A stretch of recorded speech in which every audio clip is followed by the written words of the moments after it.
All righty, everybody. Welcome to next edition here of Stogie 411 Show. As you can see, I'm here with my partner in crime, Mr. Michael Williams. And how's it going today, Mike? It's going, brother. It's going. I'm looking forward to today's show. And as most of you can tell, if you don't know the man across the, well, I don't know if he's next to Mike, above Mike, I can't tell, but he's near the hippie anyways. That's Gary from Emilio Cigars. He was kind enough to join us today from Cigar Box in PA. And how's it going, Gary? Going great, man. It's a great event up here today. Yeah, why don't you quickly tell everybody what's going on if anybody's listening in the area to get their butts over there. Yeah, get their asses over here. We're at the Cigar Box in St. Clair, Pennsylvania, with Mike Barletta. Great shop, doing his Oktoberfest event. About 7 or 8 cigar manufacturers represented here. And a lot of good stuff going on. Tons of customers floating around. We'll pan around here in a little bit and let everybody see what's happening. Cool. Nice. Well, awesome. Well, Gary, listen, we want to say thank you, first of all, for look at, they're already, here they come, Gary. They're already hovering. Look at them. Here comes, this is SFTG is his new name. Excuse me, that short back tour of order to you guys. How you doing, Alan? How you guys doing? It's doing great, man. As you can tell, it's probably going to be a crazy, chaotic show today, but it's pretty much normal here over at Stogie 411. So, well, Gary, again, thanks for taking the time out. We know you're busy, extremely busy, all the new stuff going on, and we were just bantering a little bit in the pre-show about how, I was saying how fast it seems that Gary is just growing really fast, and it's kudos and congrats to you. But let's get into a little bit of what's new, what's going on with you. A lot of new stuff. Obviously, we've done these several distribution deals for small brands over the last couple of months. 1502, Viacon, Rodrigo, and Herederos de Ravena. We have a couple more in the pipeline, so that's kind of exciting for us. It's nice that we do have the warehouse facility and what have you that we can help some of these guys out with their distribution. And then we've got all the new stuff I have in the pipeline for Emilio. So in the next couple of weeks, you're going to see the release of La Musa, which is the replacement for Grimalkin, immediately followed by the La Musa Malete, which is the new blend in that line. Then we'll have the Los Regalos Quetzal releasing. And finally, for the year, will be the Carpe Noctem. So lots of cool stuff happening. Is La Musa there with you today? No. She's, I think she's off with her boyfriend enjoying the weekend. And for everybody, I'm going to... I had these hand-delivered to me locally here.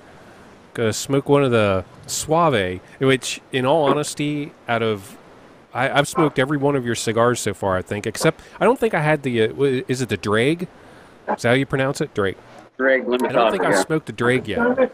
But yeah, the Suave is my absolute favorite. I just absolutely love this cigar. This is actually a third one I've smoked since yesterday when I got the 5-pack. Yeah, the only thing is that I had them keep your credit card at the shop because they forgot to charge you the $500 delivery fee.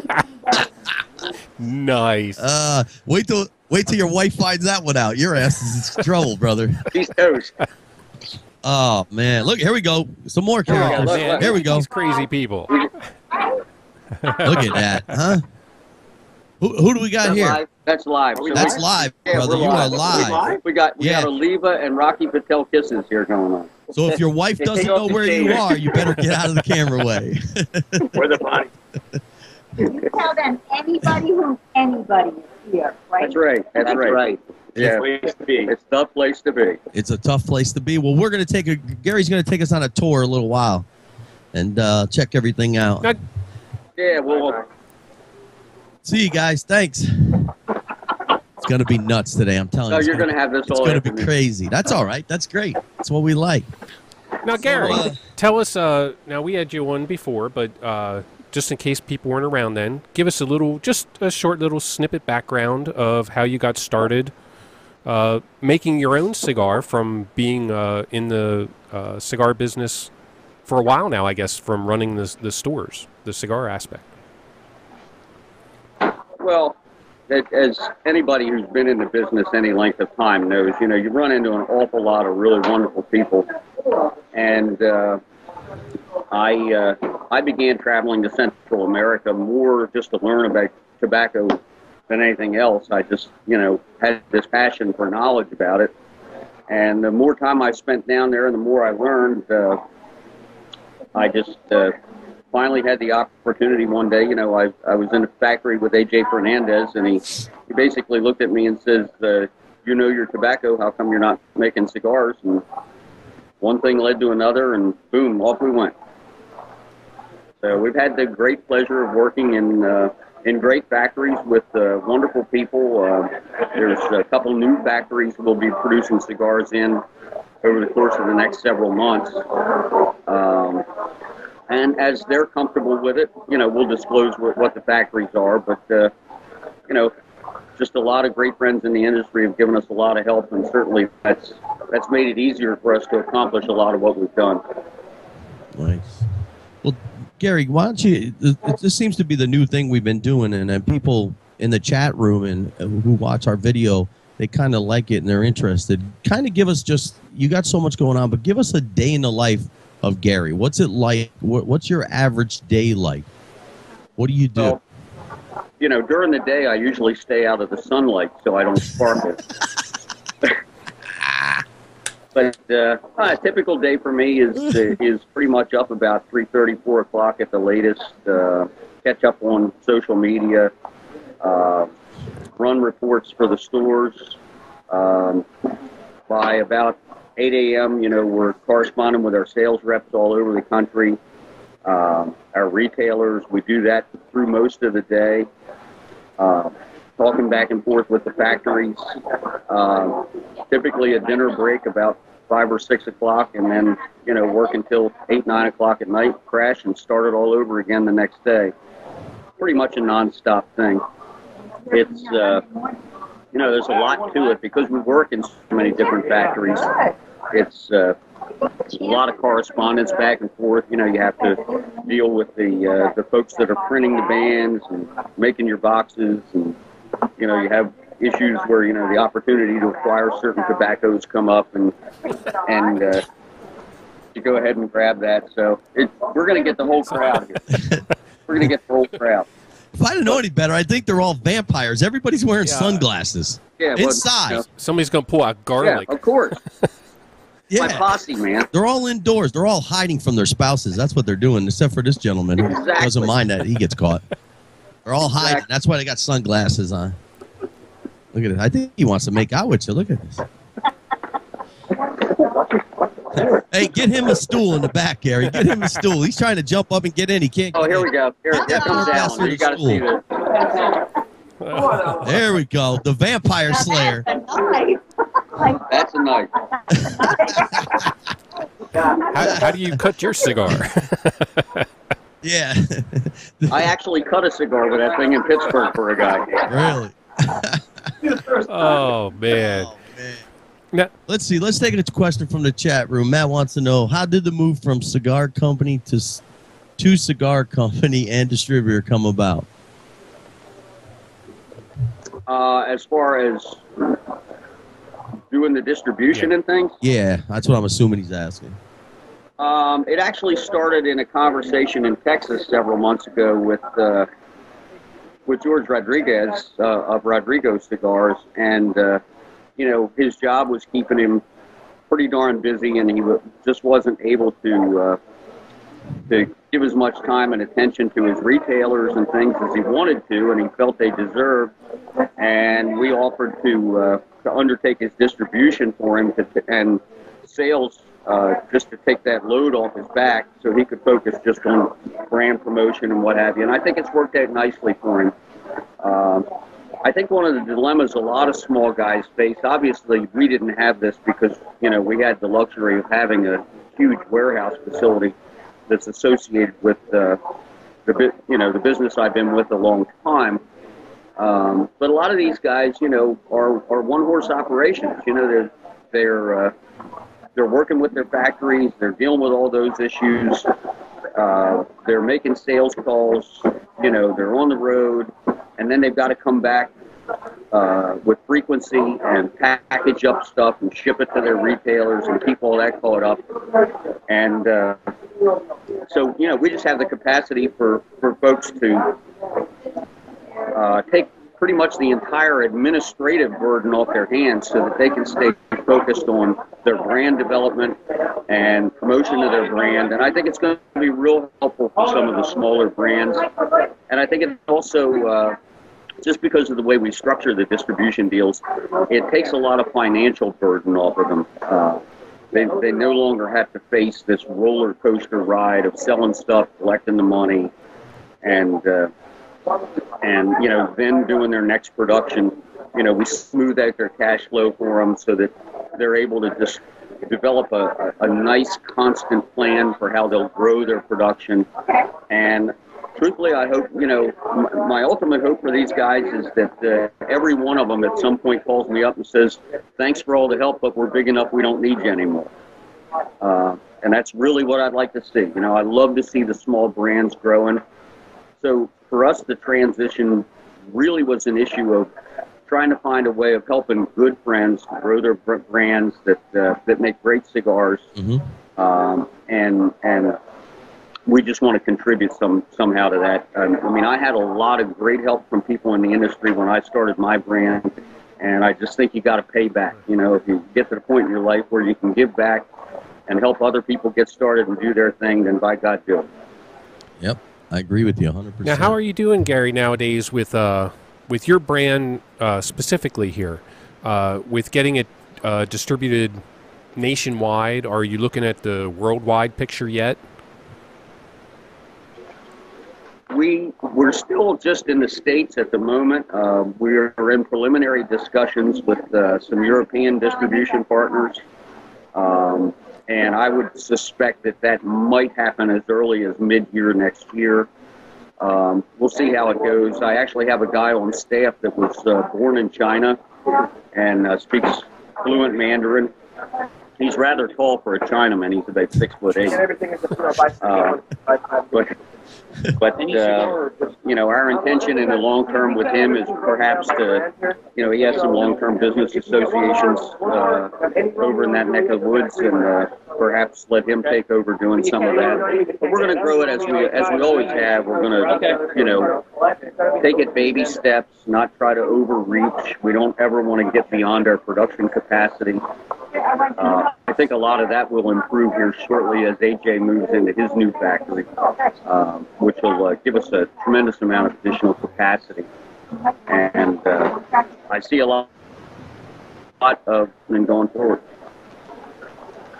Cool. We lost there for 1 second. Gary, the chat room wants to know, I'm not sure if we touched based on it earlier, but they want to know, what brands are you distributing? Right now, the brands we're distributing are 1502, which is done by Enrique Sanchez in Esteli, Fayacan, which is done by Noel Roja in Esteli, Rodrigo, which is done in the Dominican Republic, and Herederos de Ribena, which is also done in Esteli by American Caribbean. Nice. There we go. Well, real quick, we want to take a quick moment out. Speaking of Rodrigo, we want to give a quick thanks to our sponsors, as we always do, to keep this show going all the time. So go out and check out Rodrigo Cigars at www.rodrigocigars.com. Also check out Sovereign Cigars at www.sovereigncigars.com, and also East Coast Cigars at www.eastcoast-mobile.com. So just a quick shout out to our sponsors who keep this show up and going. So let's get back to it. Go ahead there, Mikey. He's sitting there like, what's the matter? The alcohol kicking in already? Wake up. Jesus. I thought you were ready to ask something. That's why I was quiet. I was like, okay, you were on a roll. I was letting you go. Gary, now you said about the new, now most people know the La Musa's taken over for the Grimalkin, and you're coming out with a new La Musa. What's the blend and everything going into that? And is the La Musa going to be the same blend as the Grimalkin was? The La Musa will be exactly the same blend as Grimalkin. It will be offered in a Corona going forward, and we're also going to do a run of Lanceros once a year in that line. The new blend is called the Lamusa Malete, and it's a little bit stronger and sweeter, equally as complex, just designed to hit a little different spot. If you look carefully at the names of the original three Plutarchian muses, Melete, Aoide, and Yemi, they have very specific characteristics that define them. And what we're doing is we're trying to blend cigars that match, in some sense, the characteristics of those muses. And those ultimately four blends will be the ones that support our art school in Esteli, which La Musa herself will be opening once she finishes her master's in fine arts, which that'll allow us a couple years to do our fundraising and what have you, and get that all together. When we struck the distribution deal with Enrique Sanchez for 1502, he was delighted at that idea. He does similar things in Nicaragua himself, being a Nicaraguan native, and he's offered a lot of help and support in building the school, so that's going to be really nice to have someone there that on the ground that really knows the area. And in fact, if I recall the title correctly, for the next trip to Nicaragua, I think he's already made an arrangement for La Musa and I to meet with the Minister of Arts and Culture, or whatever the official title is, to kind of get the blessing of the government. So it'll be a pretty cool thing. We're really looking forward to it. And of course, it'll be a tuition-free school for the children of the people that manufacture Emilio cigars. Wow. So should be a fun thing going forward. Well, congratulations on that. That's really a big feat. That's a great thing. Now, along with that, there's a question in the chat. John G wants to know the name change from Grimalkin to La Musa. Can you go into any of that? Basically, it was a courtesy thing. It was pointed out to me at some point that the name Grimalkin and the imagery of that sort of might have played a little too closely to that of some of the work that someone else in the same factory does. And it's a dear friend, and I certainly don't ever want to step on anybody's toes or give the appearance that we're trying to ride someone else's coattails, because that's never fair.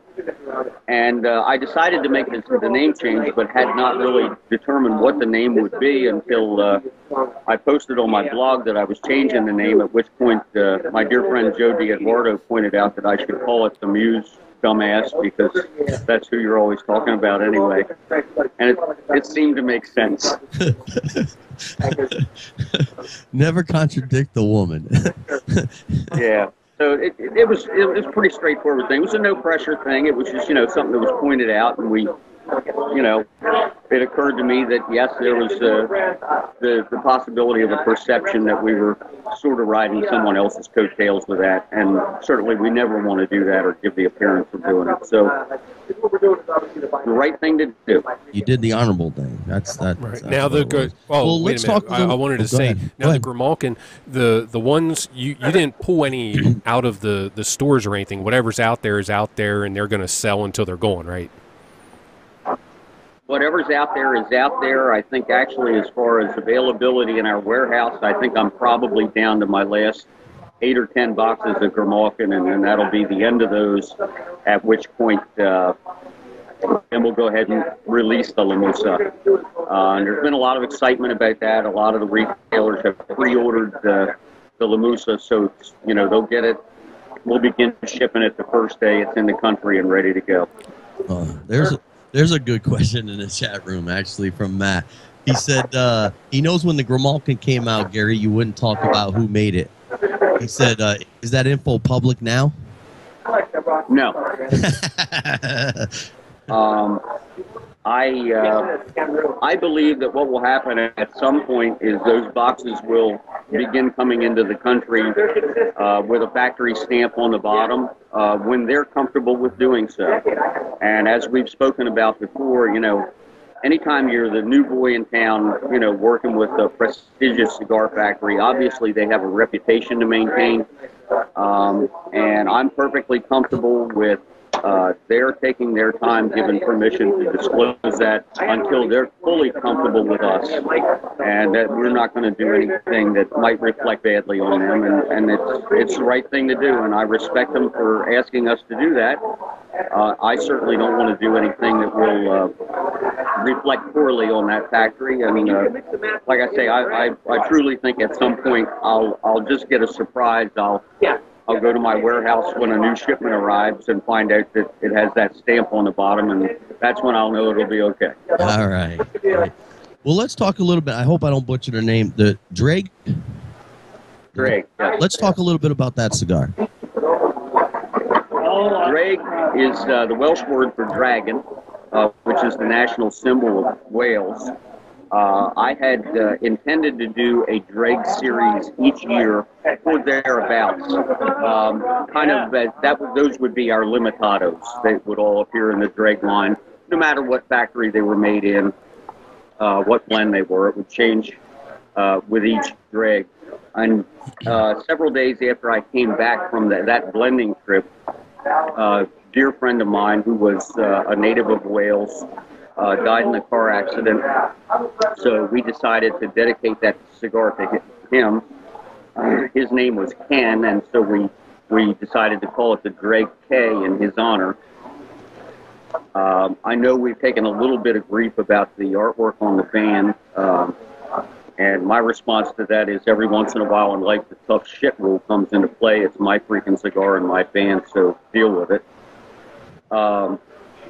We had a mutual friend who's a children's book illustrator who asked permission to design the artwork for that in Ken's honor, and it's a little pastelish and what have you, but that's what he does. And I didn't want to corrupt his artwork with any branding or information or anything, so we just left the artwork pure the way it was in respect of how much time. He took about 4.5 or 5 months producing the artwork for that band. So, but going forward, there will be a drag, as I say, approximately every year. This depends. The dregs will always happen in very small batches, and it's just designed to be when I find a small batch of really, really cool tobacco that I want to work with that's very unique.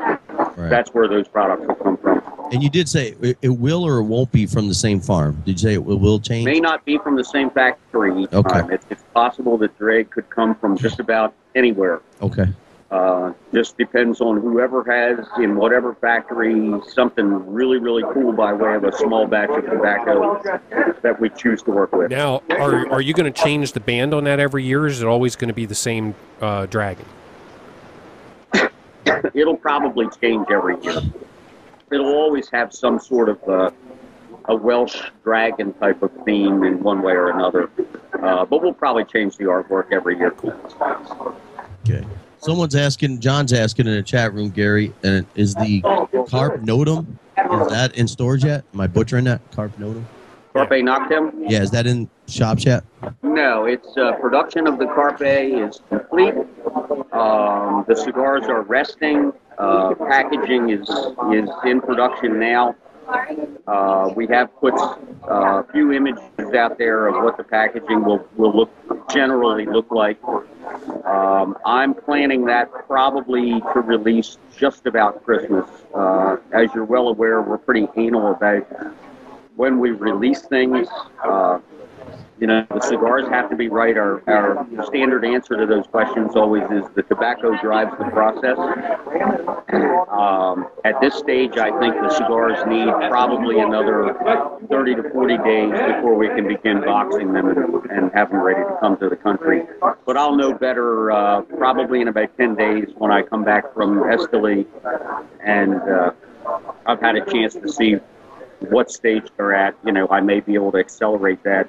We were just to give you an example of this, it was kind of distressing to me when we released the drag that the humidity conditions in Central America were such that we finally had to bite the bullet and box the cigars. And they were still a little wetter than they should have been, but we did make sure we put that word out there before the cigars actually landed on retailer shelves that anyone who was going to buy them really needed to give them a little rest and stabilization time in the humidor. And I see this as an ongoing issue going forward in Central America. We're already beginning to see changes in the weather patterns that I think are going to continue to have an impact on our ability to stabilize cigars. Ambient humidity over much of Central America is now tending to be higher than it traditionally is, even at the altitudes at which we work. So this could be the sort of problem that many people are going to face going forward. Now, well, John says whether it's a pink band or not, he said it's cool.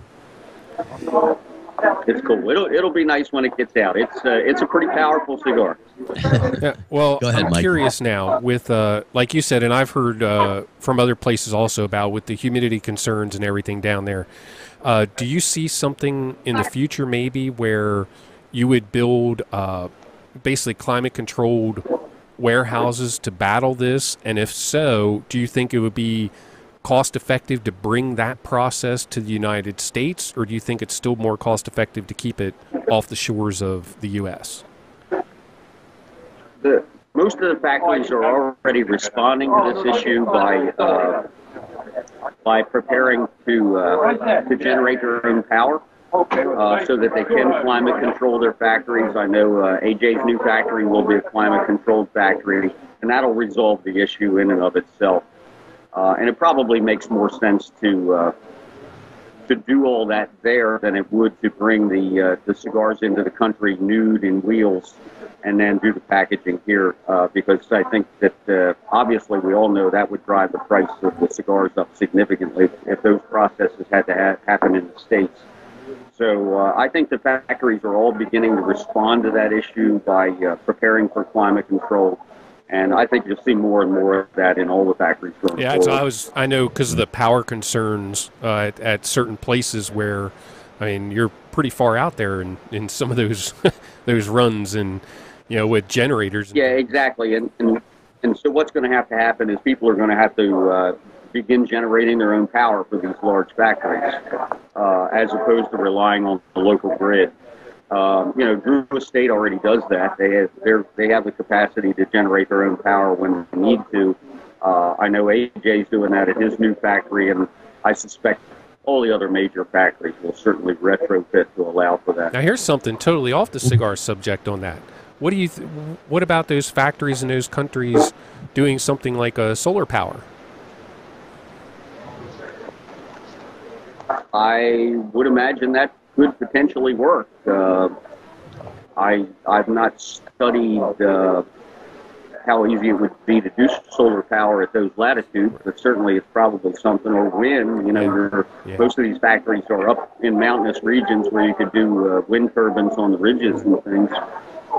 So I'm sure there are people examining all the possibilities, and we'll just see what comes going forward. Nice. Well, BD Cigar wants to know, Gary, can you give him any hint about what the next run on the drag will be? I think he's looking for some little inside snippet. Inside scoop on the next drag. Yeah. Believe it or not, I've got about a half a dozen options for wrapper tobacco that I've been looking at, and I haven't decided which one's coming next, so I really can't give any hints, other than the fact that I think this will be a much lighter cigar than the original drag. Cool. There you go. I vote for Cameroon. Mike votes for anything that's mild. Yeah, you put Mike on a boat to Africa, he can pick the Cameroon leaf for me and bring it back. With that $5 donation, that $500 donation on your credit card, Mike. Yeah. Oh, man. So let's see.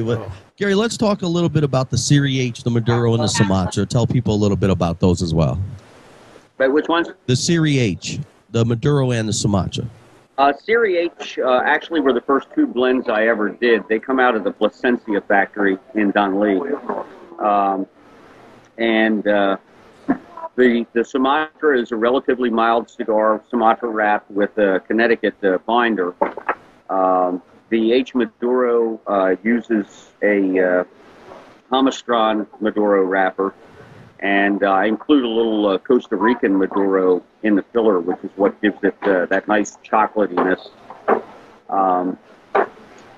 We held off releasing those just about the time they came into the country, and I was ready to release those nationally. Was also about the time that I began first working with A.J. Fernandez, and I just made the strategic decision that since he was on such a ride at that time, I would hold off officially releasing the H series until a few of the Fernandez blends had hit the market, and I just felt that that would allow us to establish ourselves a little more quickly in the marketplace, and I think it pretty much succeeded. Nice. John G wants to know, what's your favorite Emilio cigar? Uh-oh. I think we lost Gary. I think we did. You might see it go to, yep, there he goes. It's retrying. Oh, we're retrying Gary. Uh-oh. So we did lose him. So hang in there, folks. We're trying to get him back. I get Gary. Gary didn't like John's question, I guess. I don't think he did. I think you offended him, John. You kicked Gary off the show. I don't know. Maybe we lost something. I would say well, it's still trying, but maybe we should go to a 2-shot. I'm at the 2-shot now. Oh, wait. See if we can get him back. The go button there, too. There we go. Gary is live at an event, just so you guys all know. He is live, and everything, shit does happen. Gary, can you hear us? Yeah, I got you. Okay, we just don't have your video, that's all. Let's see. Wouldn't be a live show, Gary, if we didn't have issues, so don't worry about it. We can make this work. That's it. We'll get through it. There we go, and he's back. I'm blaming it on Alan Price. I think he was sucking up all the bandwidth. We blamed it on John's question. That's what we blamed it on. So don't worry about it. We're like, see, he didn't like your question. He said the hell with you, and he's back. Yeah, hell with you. Did you actually hear it? Did you hear the question? We were talking about Series 8. Yeah, but then, John, you got done with that. John wanted to know what your favorite Emilio cigar was, if you have one. Your favorite child. Probably the one I smoke the most of is the AF2. That's the one I smoke the most of. I don't know why. That'll probably change in time, just like it does with anybody else. You smoke certain things, and then you change your mind at some point and get on to other things. And who knows? I got so many new things coming. One of those might quickly become a favorite. Now, what about the size? What's your favorite size in your cigar? I almost always smoke a Toro. That's just my sort of thing. For whatever reason, that's just the way. And remembering that, when I first began smoking cigars years and years ago, my everyday cigar was the Fuente 858. So, something about that size just seems to have always suited me. It's what I've gravitated toward. That's nice. I thought Corey be here in the chat room today busting my balls, Mikey, since I just lost a box of AF1s to him, but he didn't show up today, Gary. On that camera, show everybody. I'm smoking the Suave, just so everybody knows. The Suave. And it is the Toro size, because Toro is still one of the best sizes around. And that's a $500 cigar, but that's only for Mikey. Any of you guys can get it at regular price, but for Mikey, it's $500, FYI. Right. That's right. Listen, when you demand special delivery services, there's a cost that accompanies that. when the big cheese has got to come out, you got to pay, right? Yeah. Well, Gary, let's take another one. Matt wants to know, do you have any private blends that you do just for yourself? Actually, there are a couple of cigars that I do produce just for myself. And I may at some point in the future make those available. For the moment, I'm just being stingy. Oh, crap. And just so you guys know real quick, Gary's going to give us a quick little tour a little later on the show when we're getting over near the end, just to show you the event that's going on. And again, he's at the Cigar Box in PA, so if anybody's listening, and you're near there, go down, meet with Gary and everybody else there. It sounds like they're having a good time, and I don't think you'll be disappointed. How long is the event go on today, Gary? Yep. Goes on till 5. Got plenty of time. Finish listening to the show and then get your asses over there. That's right. All right. Where's his lounge blend? Jeff wants to know where his lounge blend is, Gary. What's that? Jeff wants to know where his lounge blend is. His lounge blend. Tell Jeff it's in production and he just needs to take a value. He called you a stingy vampire. Yeah, well, you know what? The process was going along great until he wore that stupid silk jacket that night, and then it just threw me off so bad that I couldn't possibly get back on track for a while. He was just so sexy and hot in that thing. I lost my mind for a couple of months. Oh, man. What's he trying to show there? Get closer to the camera. We can't see it. Put it up there. Nah, get closer. Come in. There you go. There you go. Herederos de Romania. You got to get him a stool. The poor bastard. I feel bad for him. You barely see him. Pick him up. Pick him up, Gary. Pick him up. There you go. Where's the step stool? Did we tell you what his new name is? Yeah. Say it again, though, for the folks that joined us late. Out here. Forever to be remembered. Oh, now, do you, another question in the chat. Wanted to know if you ever see yourself. Well, it went away. It said, do you ever see yourself? Yeah. Period. No, I never see myself, except with like cameras and shit like this, but the mirrors don't work for me. It was, do you ever see yourself going into doing your own manufacturing and rather than outsourcing, basically doing everything in-house for your own brand?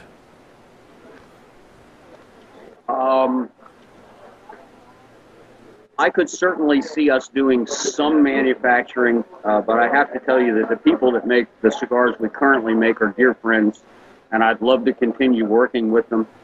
But I could certainly see us doing some manufacturing in the future. We're actually looking into acquiring some factory space now. But we would probably use that to do, some bundle goods or some experiments, things of that nature. We might do house brands for some of our existing retailers. I could just doing that sort of stuff in the future, but who knows? Everything. We respond to very quickly to what the market's looking for, and if it looks as though it's sensible for us to do things like that, yes, we'll consider doing things like that going forward. Nice. Well, Gary, John wants to know, how was the Delaware Cigar Festival? He couldn't make it. It was very, very good this year. It was the largest attendance we've ever had, largest number of manufacturers there, and it was nice because this was our first year raising money for our art school in Esteli, and we were very, very pleased. We raised significantly more money for the art school than we had anticipated, so much so that there's a good customer at one of our stores whose son, about 10 days before the festival, we found out he had a very problematic brain cancer that required very quick surgery, and so we just donated a significant amount of that money to them to kind of help them through that tough time.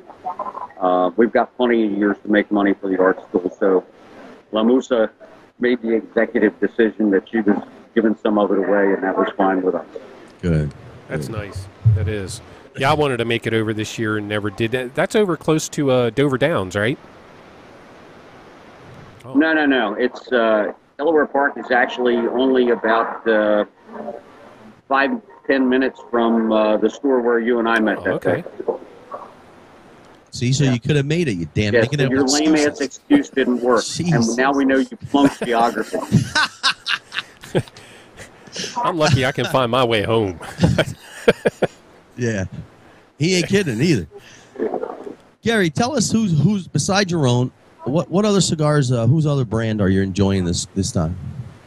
Didn't catch that one. I said besides your own brand, who else are you smoking? I smoke an awful lot of Pete Johnson stuff, Tatuaje. I'm very partial to a lot of his work. I'm pretty partial to the Dion stuff, the Illusione products. Really like the Viaje stuff. I've been smoking an awful lot of just about anything that comes out of my father factory, no matter what it's branded under. I just think it's all really, really good stuff. Some of my favorite morning smokes actually are like the G or the Connecticut from Oliva. Like those a lot. So I'm pretty much all over the board. I'm open to just about anything. Now, what flavor profile do you prefer, Gary, and what strength? Do you like a more full-bodied cigar, or? It really doesn't matter. It depends on the time of day and what I'm doing and what mood I'm in. I'll smoke anything from, the mildest thing at certain times to the heaviest of things, and with just about any flavor profile. I'm not terribly particular. I just like to match the cigar to the mood and what you're eating, what you're drinking, who you're with, what the situation is. Really don't like to be in a rut. I'm pretty open and receptive to just about anything. Good. Nice. Well, Gary, you want to give a little tour, and then we'll come back, take a couple more questions, and then we'll let you get back to what you're doing. Michael over here to talk to you for a minute. All right, bring him over. He can tell you something about the festival, and then we'll pick this camera up and cart it around. It's Michael Bartlett. Absolutely. How you doing, Mike? Hold on, guys. How are you? Good. Why don't you tell us a little bit what's going on there today for the folks that may be in the area? Doing a little bit of an Oktoberfest here. We see the celebrations going on all over the place. What we did is just invited 8 of our top manufacturers here to the party. We're giving away 10 cigars, all kind of raffle items. We've got food, drinks. Got a nice crowd outside right now. Couldn't have asked for a better day. 60-degree weather, sun is shining. People are smoking. We're happy. And tell everybody where you're located so they can come out if they're listening. So we've got 3 shops. This shop today is in St. Clair, Pennsylvania, right on Route 61 in the Cold Creek Commerce Center. We're also online at cigarboxpa.com. And you ship anywhere? Anybody can order from you online? Absolutely, yeah. We ship all over. We do a lot of shipping overseas. We do free shipping to anybody with an APO address. We've got lots of Liga Privada in stock right now, which is one of the hottest cigars on the market. Mm-hmm. And that seems to be our best seller right now. A lot of the new, exclusive Tatuaje products, the Mummy series coming in. So Little Monsters are in. We got some of the TAA boxes left in stock, which have been a really popular blend this year. But we ship everywhere. So you still have some of the Little Monsters. Yeah, I got about 15 boxes left. Yeah, we got a nice stock, nice supply. So Pete takes care of us here. So if you guys in the chat room listening, if you're looking for them, this is where you get it. Go ahead and tell them your website one more time so they make sure they get it. It's www.cigarboxpa.com. All right. Well, there you go, folks. If you're looking for Little Monsters or you're looking for anything else, give them a shout. Check them out. See what they can do. We appreciate you coming on here, and we appreciate Gary taking the time out here during your event. It means a lot to us. Absolutely, yeah. I want to thank Gary as well for coming up and doing this, doing a broadcast here from the show today. It's a great turnout. We really appreciate it. Absolutely. He's going to give us a little tour, and then we're going to disconnect the power cord here. Yeah. You got enough battery in there, Gary? We're going to walk this around. Huh? You got enough battery in there? Yeah, we got it. We've been leaving it plugged in. All right. All right, let's see if we can show you a tour of the store here. See if we can find somebody that's much better looking than Michael. Yeah, why wasn't she on the air? That worked. That worked today. You give us Michael instead of the beautiful lady. What's wrong? So there we go. The manufacturers have their stuff out today. Nice. And a lot of happy customers. Let's see if we can get you over to see the humidor and maintain signal here. Yeah, nice. So we'll just walk down it. Can you see through the glass? Yeah. Yep, we can see. Look at that. Nice. So we'll go now and we'll see if we can get you to have a quick look at the lounge and some of the activity outside. Nice. Looks like a really nice place. It's a great place, well laid out. Nice lounge. Hey, guys. You can see typical cigar lounge, a bunch of old curmudgeons sitting there smoking.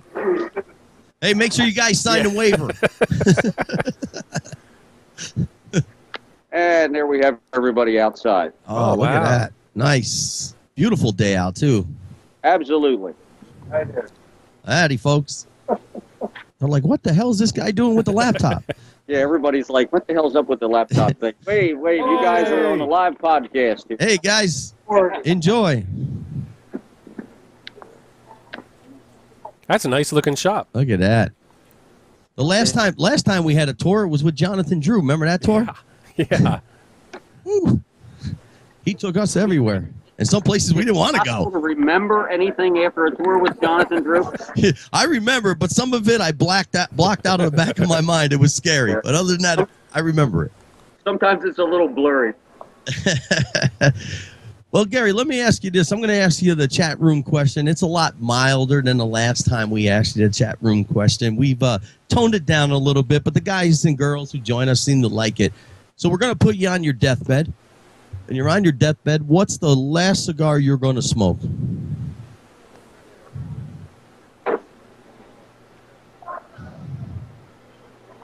Last cigar I'm going to smoke, Carpe Noctem. Oh.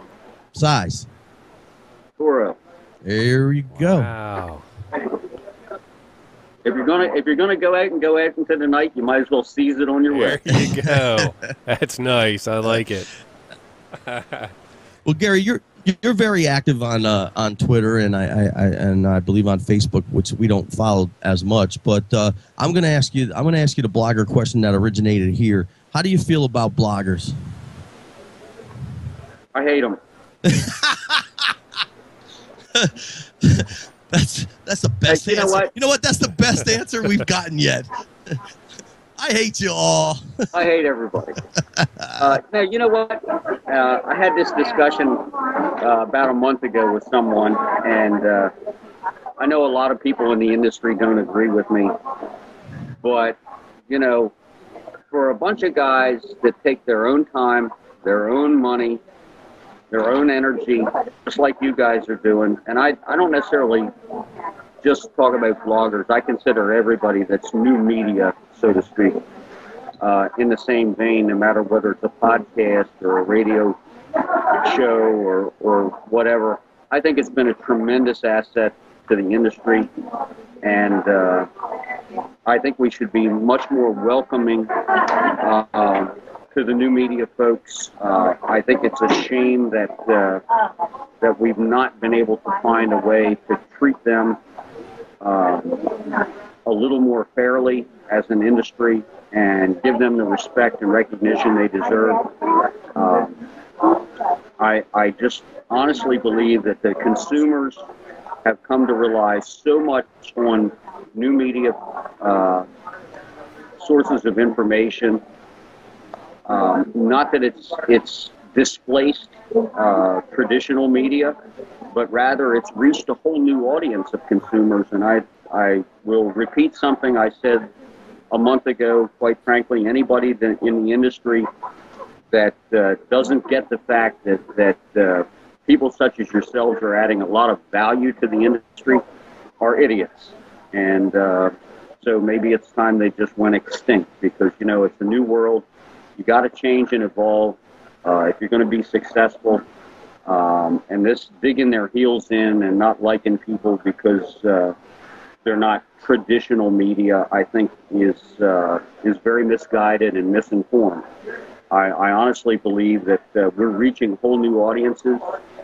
I don't think it takes away at all from the traditional media folks. I think there's a place for everyone, and I think everyone should be treated equally. And as to the issue of,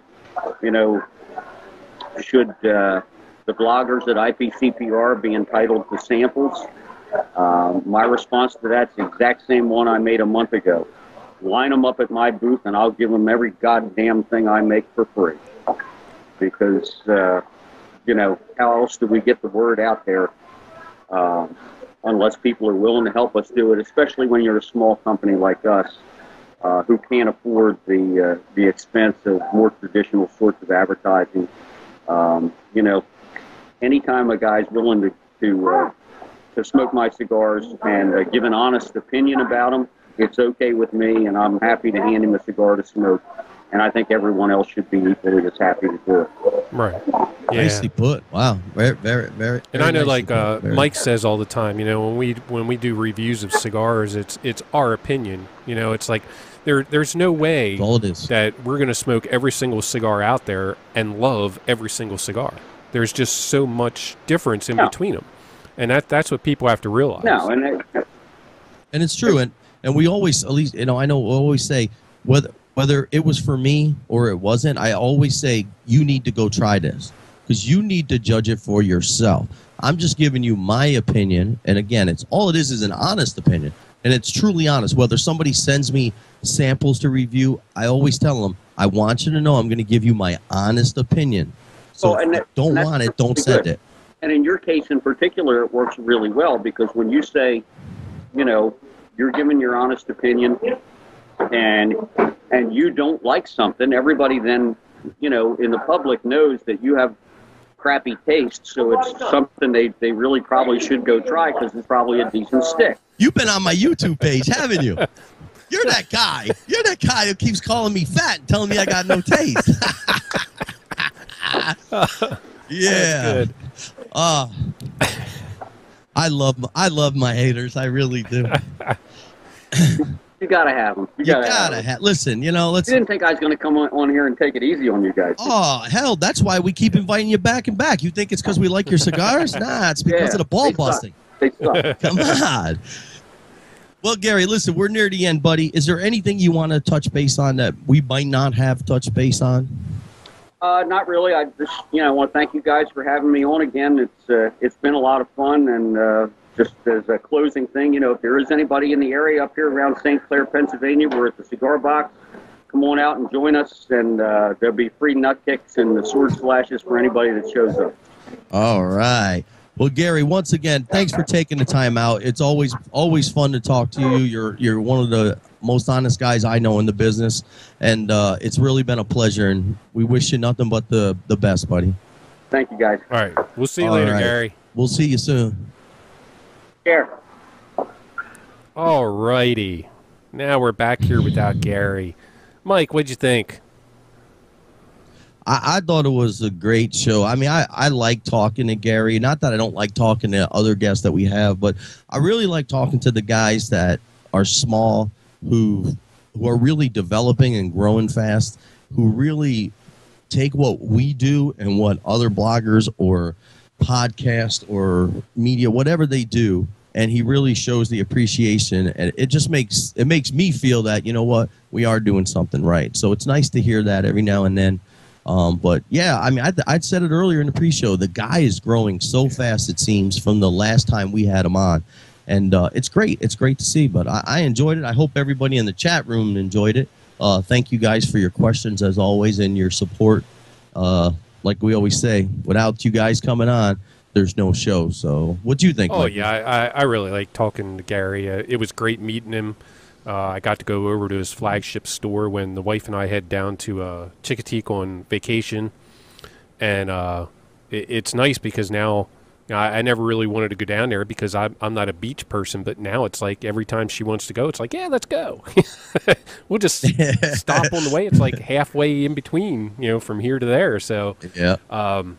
You know, it's great to see somebody who started, you know, in the shop aspect and built himself up, decide to make a couple cigars, and it really took off.